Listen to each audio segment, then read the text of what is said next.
Welcome to Speaking Prowess. Are you ready to supercharge your communication skills and achieve unstoppable success? You're in the right place. Join Sifu Rafael, visionary founder and world-renowned master instructor, as he transforms leaders into powerful communicators. Joining Sifu is co-host Brigitte Hufele, a dynamic businesswoman, global speaker, and NLP master trainer, and the Skilled Center of NLP team. They will deliver unmatched expertise and energy to every episode. Prepare to unlock your full potential and make every conversation count. This is Speaking Prowess, where your journey to communication mastery begins. Happy Friday, Scott. How are you? I am honored to be here as always. Yeah, thank you for stepping in, co-hosting with me. I'm beyond honored, my friend. Always fun. Always great to get together. Yeah, absolutely. We do have an incredible human being who's coming on. Let's go ahead and bring him. Anthony, welcome to the show, my friend. How you doing? Happy Friday. I'm good. It's happy Saturday here. Oh, that's right. I'm a day ahead of you guys, so it's 6 a.m. in the morning on Saturday. Oh, gotcha. So what are the lotto numbers? I'm just kidding. Yeah, it's exactly. You're living the future. Yeah, I wish I knew. Isn't it incredible that when we can talk to somebody who's in the future, they can't tell us about what's happening now, what's going on? Just all kidding, I can say, all I can say is, as Eckhart Tolle says, is that we only ever have the present moment. But you guys are in my past. I'm in your future, and you know what? It's another great day. Yeah. Well, I always think of you in my future, so thank you. Thank you. Scott, you're such an incredible human being, and I love everything that you're doing. Give us a quick little rundown about your life, if you don't mind. Well, I've been blessed. I've done 3,000 live events in my career, so I've been exposed to a tremendous number of very wonderful people. And quite frankly, I've committed 2025 to doing everything I can to help other people reach other people so they can touch lives and they can experience the true joy that comes from serving another. So, wow. Yeah, I appreciate you being here and helping. You know, it's what you're meant to do, and you're doing it. So, congratulations. Thank you, Anthony. I was on your show, and it was such a great show. Thank you for having me. You're welcome. And this is the first time you're coming on one of my shows. We're going to talk a little bit about dysfunction to championship and then leading with impact. And you talked about your dysfunction as your childhood. And we can definitely chat about that. And how did that help you champion your life? Yeah, so I'll start at the beginning. Like I was at the age of 5, my parents separated, and I got sent to an ashram, which is a boarding school in India, which was literally cross between army and prison. And I didn't see my mum until I was 21. My father was traveling, so that's why I was placed in that boarding school.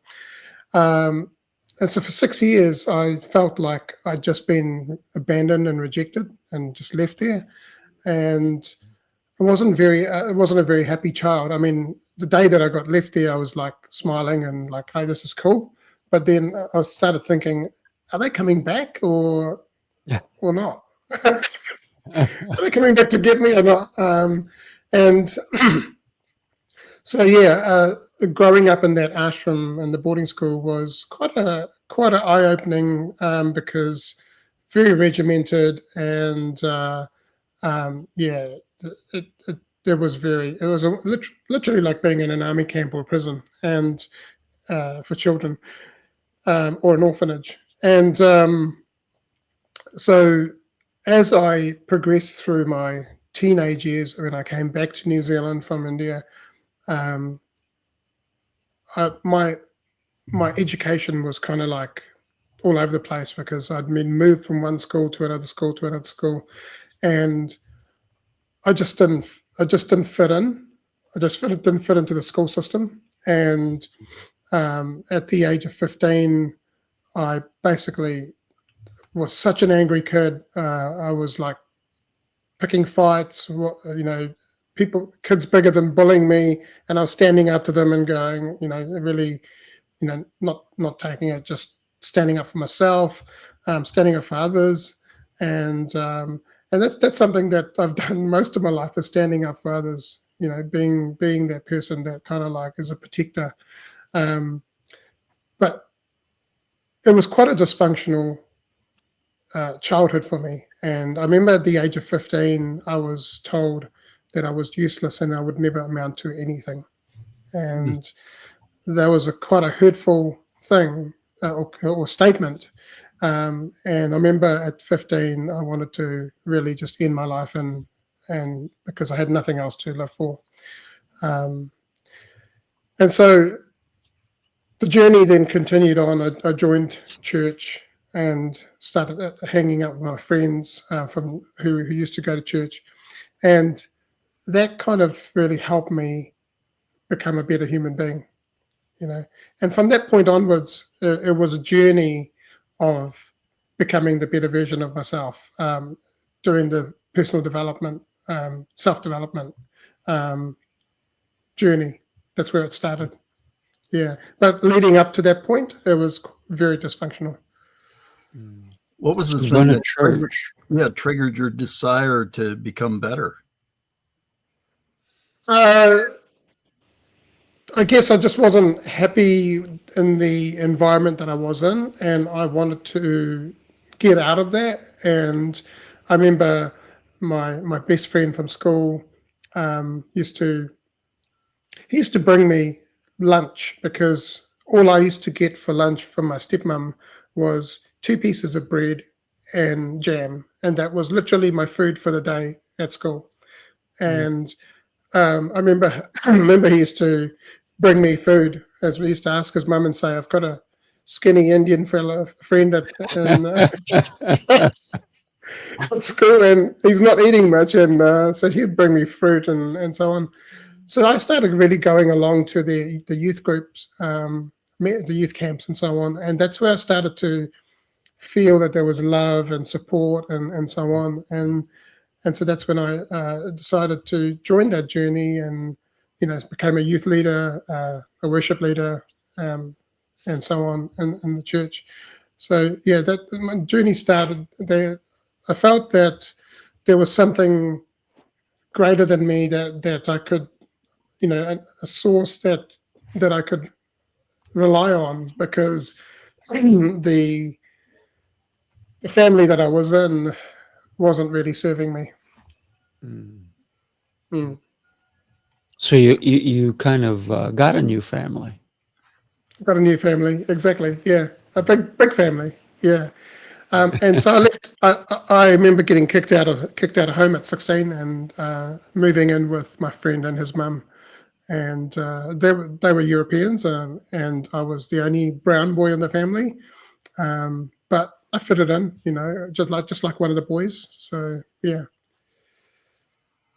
So it was not a color thing for them. It was you were a human being, right? Which is Exactly. the Yeah. most important part. Yeah.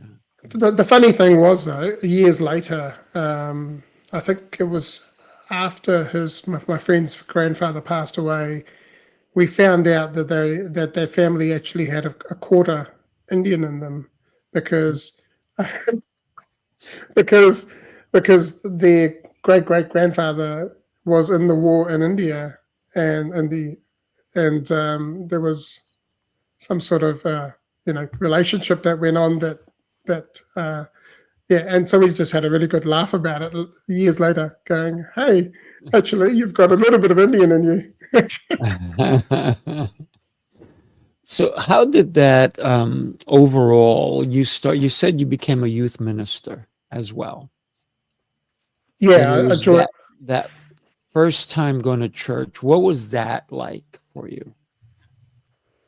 So, yes, I became a youth leader, and I started to lead the young adults group, and also became a singer in the church band.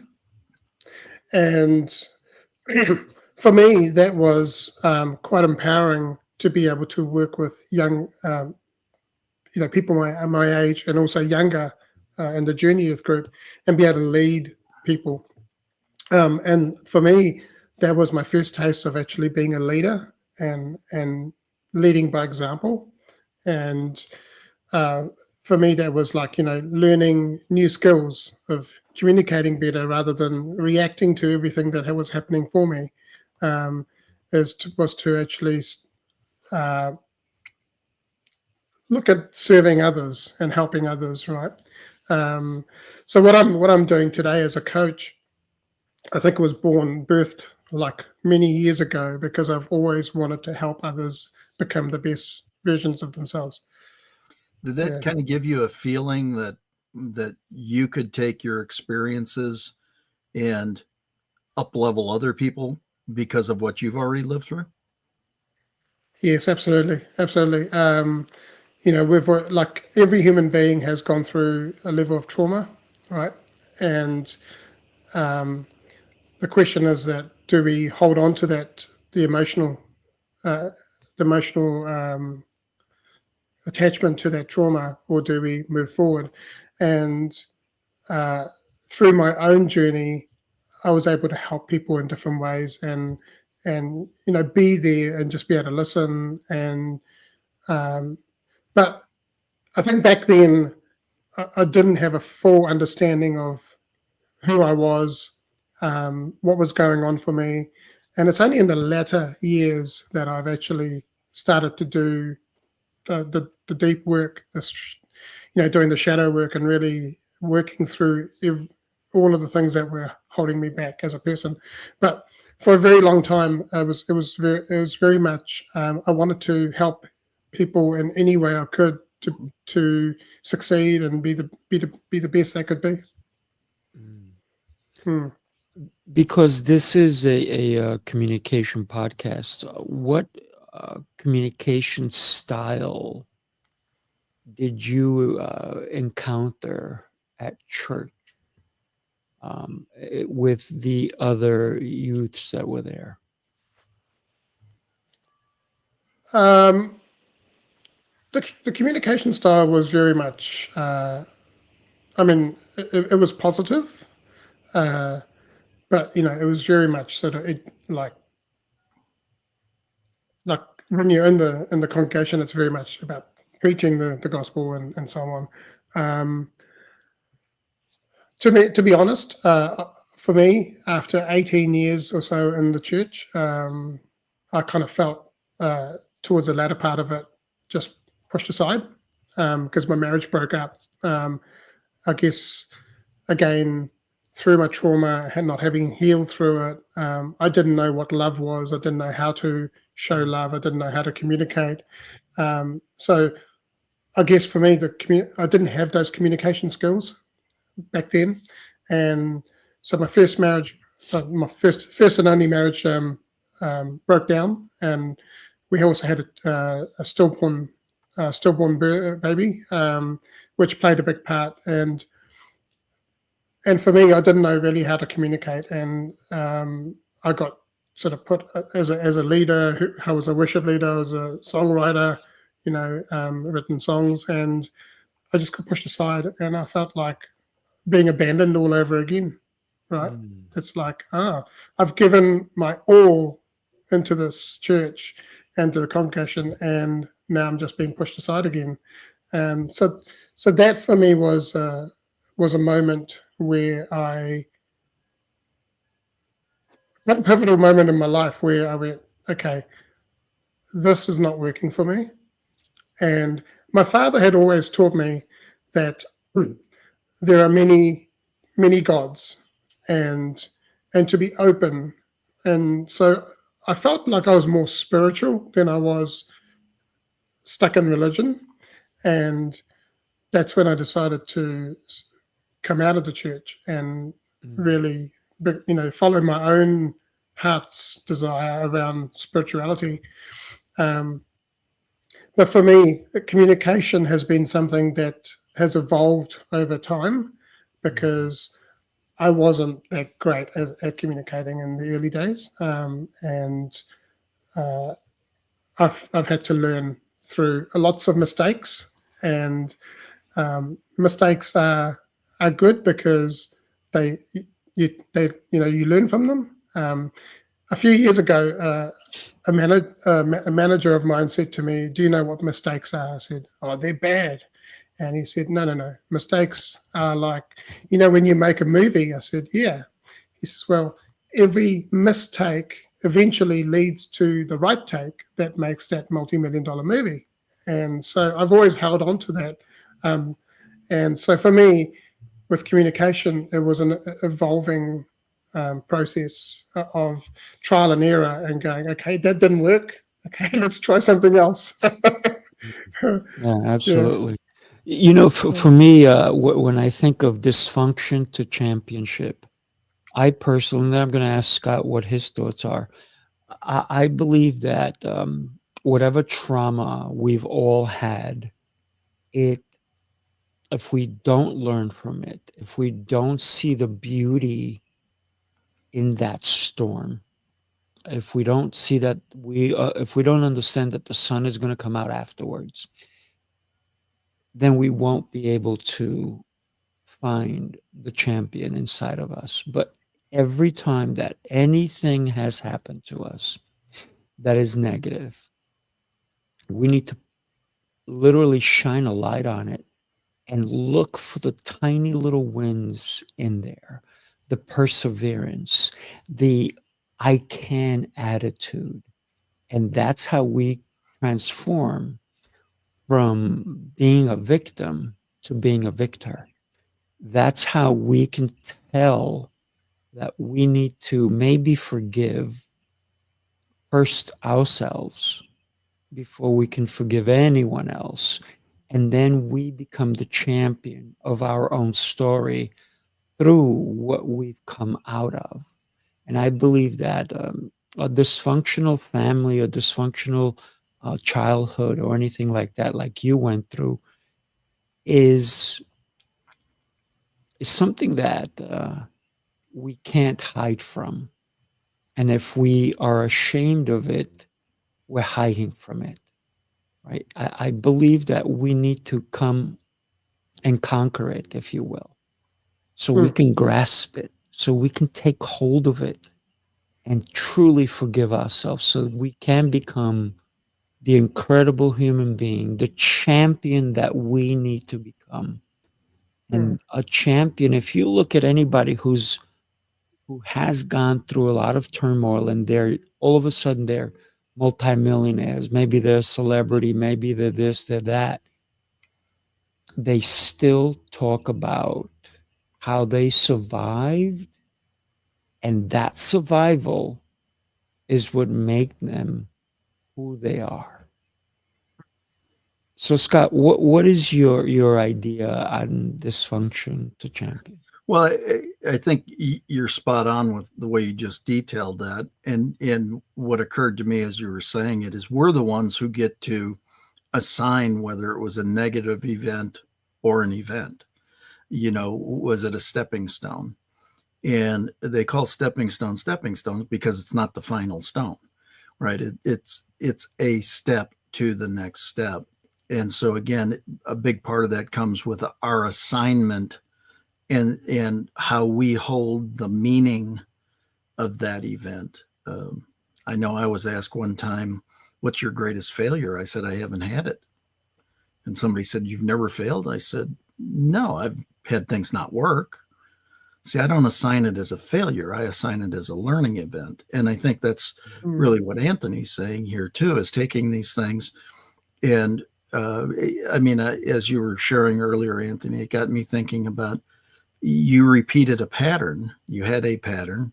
All of a sudden you repeated a pattern, but between pattern one and pattern two, you recognized it was a pattern. And Yeah. so now you have the ability to make pattern 3, to get out of the old, to get into something new because of the foundational knowledge you gained through the first 2.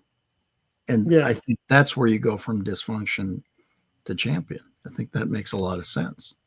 Yeah, it's been able Absolutely. to it's been able to recognize those patterns that you're repeating, right? Because there's even like that song, "History Repeats." If you keep doing the same thing, it's going to keep happening, right? And the key is to bring things out of the darkness into the light. And when that happens, you go through a purification process where things come to the surface. And there's a reason why things come to the surface. There's a saying, what is in the way is the only way through, right? You've got to go through. So a lot of people will stay away from pain and this and that. They're trying to stay safe, but what they're doing is actually limiting their growth. You've got to go through it, and that's what I've done. Is I've in my career I've been through 24 restructures and 4 redundancies, and every single time I went through a restructure, I felt like my 7-year-old self in that boarding school. So it was like Groundhog Day every time I went through it. But if I look back at the 4 redundancies I had and my attitude towards it, it was different, because the very first one, I bawled my eyes out and I was crying and begging for my job. The second one, I was angry. The third one, I was like, what are the possibilities? And the fourth one was like slap in the face going, this is not your path. You've got to go all into your business. And so only in October last year, I went through my 4th redundancy after 3 months of being in an organization. And I said, universe, God, what's the learning in this? What? I've only been here 3 months. And I felt in my heart that that's not where I'm meant to be. Where I'm meant to be is really in my own business, helping people and growing this brand that I have and helping people. There's a modality called the adult growth model. We go through 4 stages in our lives, and the first stage is reliance. Now, each of these stages has a functional and a dysfunctional side of it. So when you're a baby, you can't change your nappy, you can't do anything, so you rely on your parents. But as an adult, if you're always living in reliance of others and not taking responsibility, then you're being dysfunctional. If the second stage is rebellion, so as we go through our teenage years and our brains are reforming, that's again a functional, because that's how it's meant to be. But as an adult, if we're doing the same, rebelling as an adult, then that's dysfunctional. The third one is when you come to the results. Now, you get the results and you go, okay, I keep getting the same result. I've got to change something here, But as an adult, if you don't do that and take responsibility, then again, you're living in dysfunction. And the fourth stage is realization. You come to the realization that if I keep doing the same thing, I'm going to keep getting the same result, and it's time to do something different. And so for me, what it was seeing those patterns repeating and then learning to change those patterns and going, okay, now I've got to do something. Now, the pivotal moment for me was when my daughter Olivia was born. They say when you have a child, it changes you as a human being. Oh, yeah. That's Big the time. truth. And I remember this older man saying to me, "Just wait until you have your child. You're going to be a totally new, different person." And I was just like, "Yeah, whatever," And he was so right. And actually, last year, I actually acknowledged him on Facebook and said, Richard, do you remember all those years ago you said this? I said, you were so right. And but yeah, what I've learned is that children are brought into our lives to make us a better human being, because it's no longer about us anymore. It's about someone else. And the more we take the focus off ourselves and focus on others, that's when growth happens. That's when you start to heal through things. And last year I sat through 12 weeks of shadow work where I was working through my trauma, and it was hard. And I had a flatmate who was pulling me up on my BS every single morning. I'd be going, I'm feeling this way. And she'd be like, right, we're not going to talk about this like this. And she pulled me up, and for 12 weeks. And I tell you what, I was a completely new human being after that process. I want to go back to when you talked about your children make you a better person. Actually, I think that children can make a better parent. Yeah. Right? Because I don't recall that kid coming with a manual saying, this is how you're going to parent me. That doesn't happen. And so a child comes into this world to teach us how to be a parent. Now, we have two choices on how to parent. We can be a great parent, well, actually, even more than two. We can be a mediocre parent, or we can be a terrible parent, an abusive parent, a parent who doesn't, who maybe wasn't expecting that child, wasn't expecting that gift. And therefore, now they take out their own frustration. I can't go hang out with my friends anymore because of you. I can't do this because of you. And they blame the child. And yet now they become abusive towards the child. So yes, I think a child in the right setting creates a great parent, especially when they get into the teenage years. Well, that's just it. You got to learn to be observant, right? And as the more observant you are to this, I remember painfully when my son was born, and my ex-wife, there's a reason it's ex-wife, said, well, don't you know how to hold a child? No. I've never been taught that. How would I know that? That they didn't do that in business. I missed that instruction. Yeah, I never knew that in business school, and got upset with me, as opposed to going, well, here's the best way to do it, right? So I think you're right, Rafael. It's amazing the lessons that can be learned, but I think the observation is having the desire to utilize all that experience to learn so that you can grow. Yeah. I remember Sifu and Scott a few years ago. I think it was only about maybe 2-3 years ago. I was saying to my daughter, I've started reading books because all my life I never really read books, and now I've got a whole shelf of books. And I had this book. It's called Fathers Who Dare Win. And my daughter says, Dad, what's that book you're reading? I said, it's called Fathers Who Dare Win. It's about how to be a better father, how to be a great dad. And she said to me, Dad, you don't need to read that book because you already are a great dad. And I was like, oh, my heart just melted. That just shows me that I'm doing everything I can.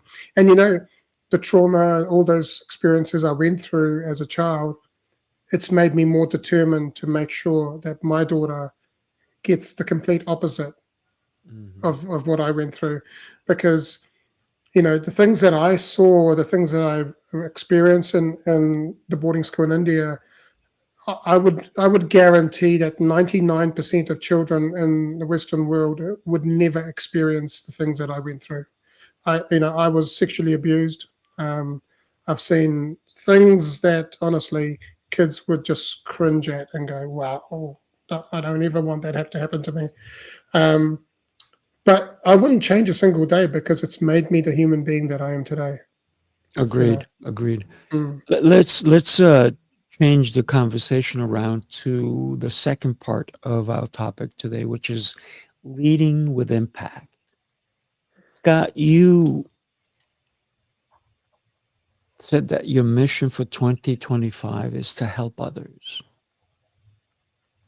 Why is that a mission, and how is that going to lead with impact for you? Well, I believe, again, when you become more mature, that's code word for older, you start to understand that God has granted you talents and capabilities, and you've learned a plethora of things along the way. And while I've been blessed to be able to do many things, it doesn't mean that I should do many things. It means that I've got a diverse foundation to do things with.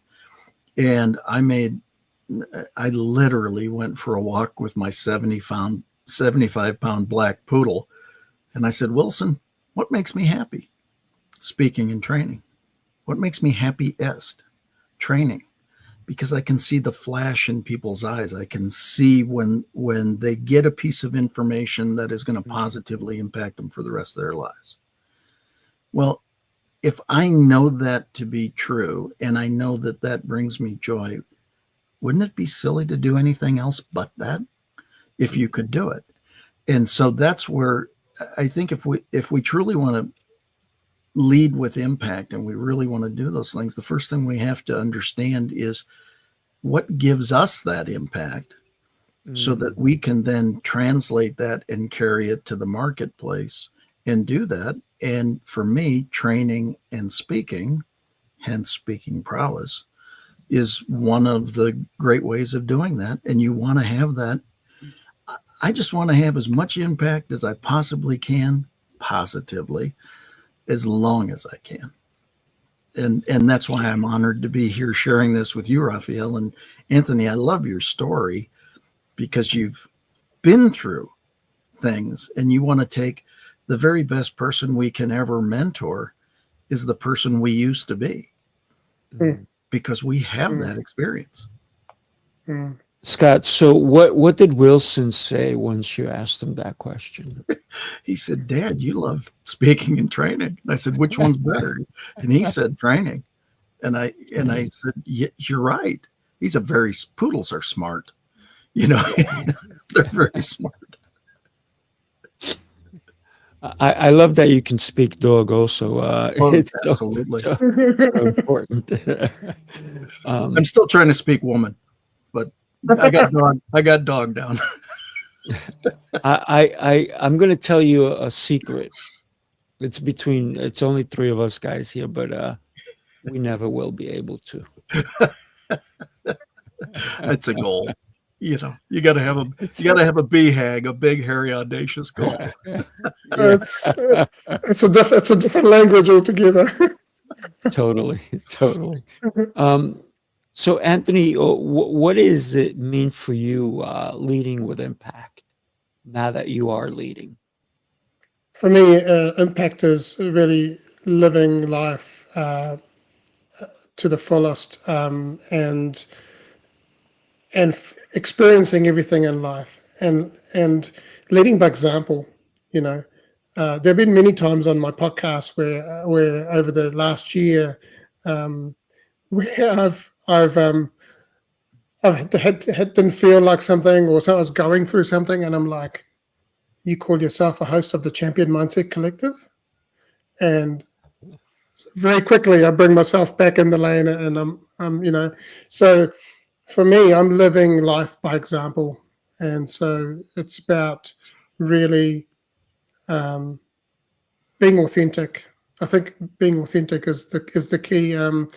Dr. Gabor Mate talked about how that situation was traumatic, but the emotional state that we hold on to is what we call trauma. He says one of the only ways to get out of that is to be authentic. And for me, authenticity has been something that has helped me heal through the things that I've gone through.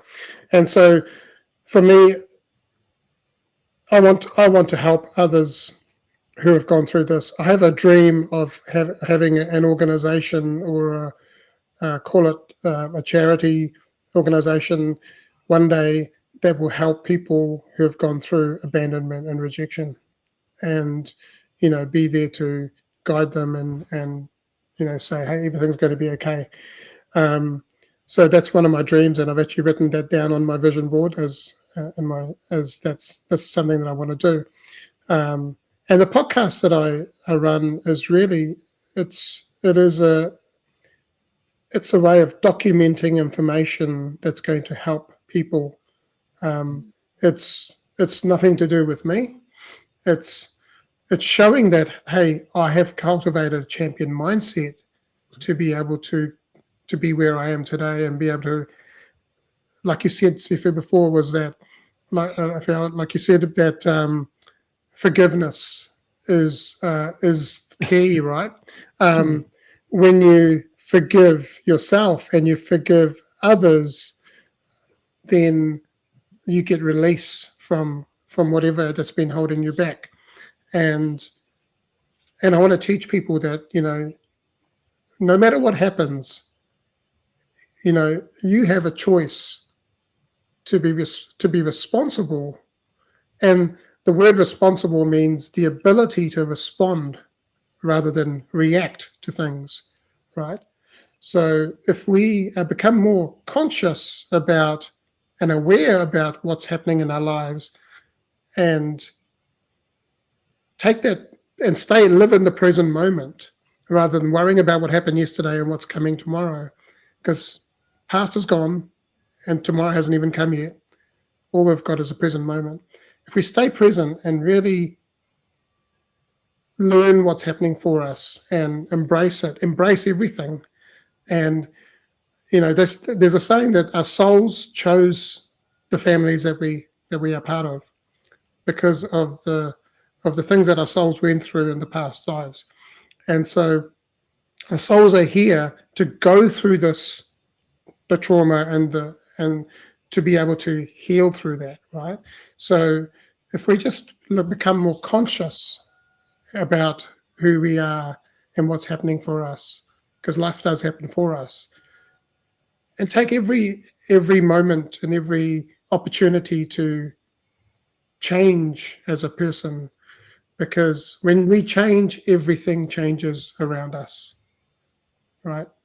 So I just want to create an impact. I just want to help. I want to help people in this world really become the best versions of themselves. Yeah, I love that. I love that. When you consider what our lives have been and what they could be, what limitations we've put on ourselves, what limitations other people have put on us, and we allowed them, it does not help define us. When we break free, when we escape that negativity, that mental block that we're going through. Like you talked about earlier, breaking through. Sometimes you can't break through, no matter how hard you try. Sometimes you got to climb over. Sometimes you got to go through the side. Sometimes you got to need somebody to give you a hand up.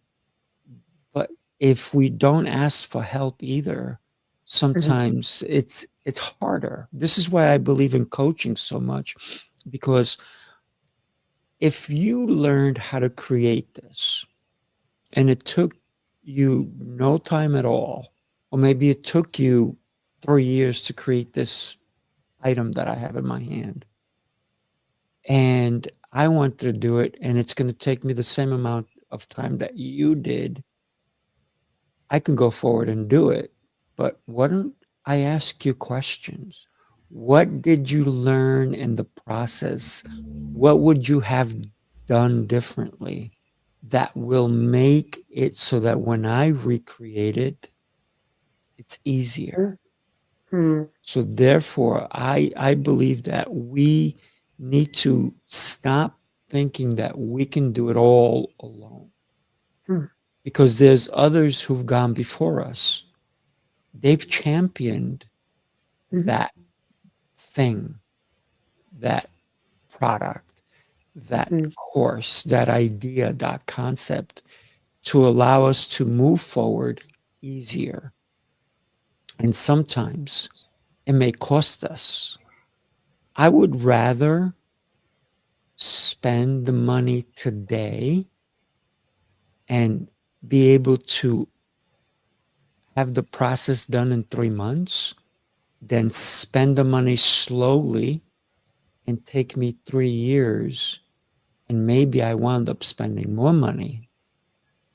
And this is why hiring a coach, hiring an Anthony, hiring a Scott, and even hiring this guy will help you eliminate the struggles that are going to be in front of you Mm. because someone else has actually taken control. They have documented what it is. Oh, that's a different book. Documented what it is that they need to work on, because when we start writing little things down and how we've taken this and how we've taken that and the little steps that go along the way, if we can do that, and we can, if I was allowed to look at your diaries or your journals, I would be blown away. But if you said you're looking at the wrong journal, that was my process. That was my thinking. Here's the real journal. Here's the Mm. one that I'm going to give you. That was just how I got through it. Here's what I learned from it. Mm. And this is what's going to get you to have the impact in your life. So, leading with impact for me, it's about helping someone avoid all the nonsense I had to go through, Mm. to avoid all the Mm. pitfalls. And maybe when you're in it, you may not see everything around you Mm. because you're focused on that one little thing. You may not see these things jumping out at you from all over. So, That's very find much a, so. men- You find a know, mentor.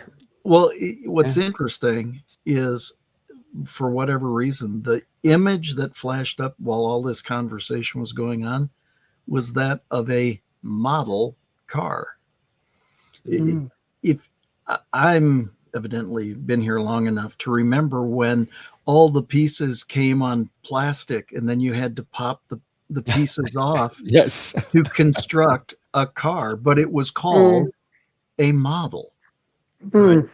We actually took what was in existence in a full-blown size and we were able to create a model of it by taking it piece by piece and putting it the steps together. So that's what was flashing when you both of you were sharing. It was like, wow, a model car. And I'm going to make this reference, and like most people are going to go, what the Mm. heck's he talking about? Mm. but Right. I mean, like, yeah. but I think, Anthony, that's what you're saying with, being able to take these experiences.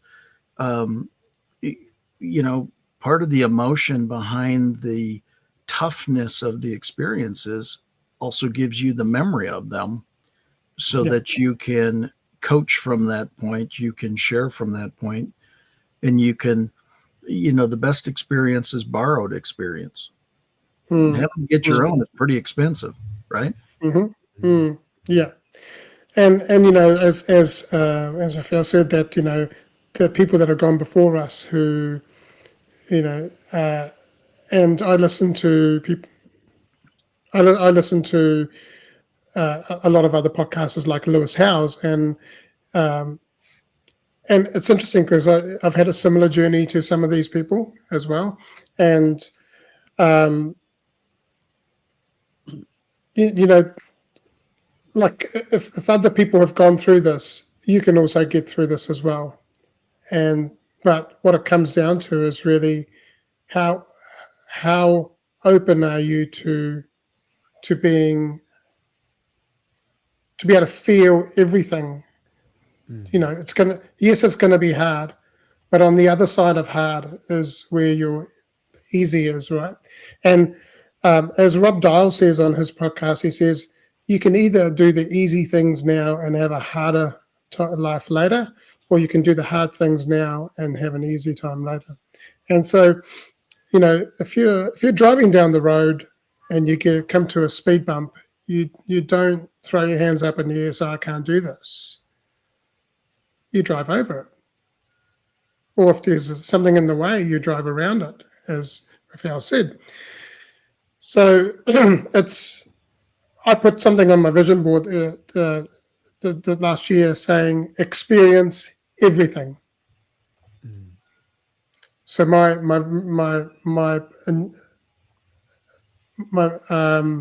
intention is to experience everything, because through that comes growth. The thing is, a lot of us are fearful of taking steps forward because of what we've learned, what experiences we've gone through, what we've been taught. And we don't speak to ourselves in a very kind way either sometimes. And I think if we started to really treat ourselves like you would treat a good friend of yours and talk to ourselves in a better way, and also... Sounds like you're talking about love yourself. Love yourself. And Yeah. always.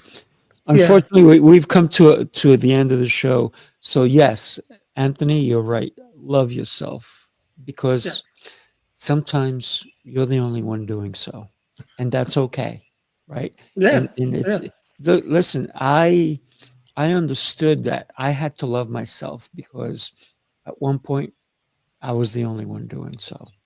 So in for me, and I think anybody else out there, if you are out there and go, I have no friends, nobody likes me, guess what? You need one friend. Look in the mirror. That's your best friend. Look at the person who loves you, and that's in the mirror. So thank you for coming on the show today. Really appreciate you. What I want to do is give you 30, 45 seconds to tell us how we can reach out to you. Your LinkedIn is going across the screen, so go ahead, Anthony. Sure, absolutely. Thank you. So I can be contacted on LinkedIn, or go to the Champion Mindset Collective podcast if you want to listen to the episodes. Got something like 106 episodes on there at the moment. And all my details are on either LinkedIn, and I'm also on Facebook, Instagram, TikTok, all of the other platforms as well. So look up either myself or the Champion Mindset Collective podcast, and connect with me. And let's help you on this journey of your life to become the better version of yourself. Wow. Thank you so much, my friend. So, Scott, you're up, my friend. Would love to talk to anybody who just wants to chat. Scott at scottschilling.com or scottschilling.com. I don't hide very well. So, just reach out. Let's have a conversation. Yeah, love it, love it. And you're like me. I'm Sifu Rafael, and it's pretty simple. Sifu at speakingprowess.com. That's my email. That's my website, speakingprowess.com. I'm there to help you learn how to communicate better. My goal is to enhance communication worldwide, one person at a time, right? And it doesn't matter the level of communication. You can always improve it. Everybody, thank you so much for being here with us today. What can I say? What an amazing, amazing show. Gentlemen, you guys are superstars. Take care. See you again soon. God bless. All right. Bye-bye.